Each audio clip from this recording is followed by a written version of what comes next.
My name is Margaret Cho. I'm a stand-up comedian, amongst other things, and I'm also a queer.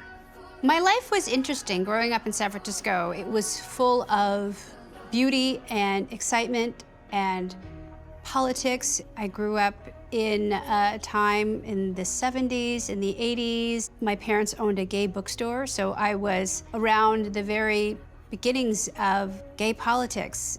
To really be a child and see the aftermath of Harvey Milk's assassination was tremendously traumatic. And then closely after, the devastation of AIDS was again this feeling of how do we survive this? And yet now when I look at the community, I see this incredible growth and incredible resilience. We really are survivors.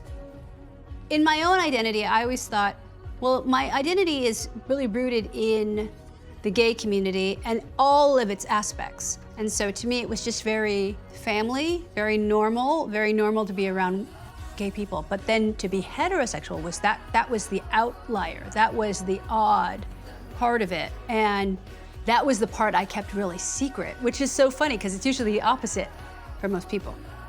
I was fortunate enough to have many allies as I was coming out, and I was growing up, as I was understanding who I was. And I think that part of the journey for me was really getting to enjoy and really be celebrated by the older generation. So for me, the idea of elder is really important.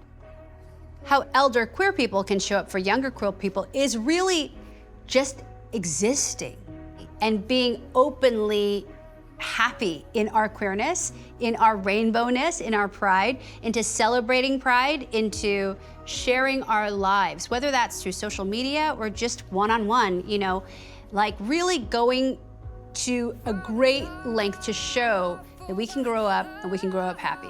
What I would say to a kid like me is it's all good.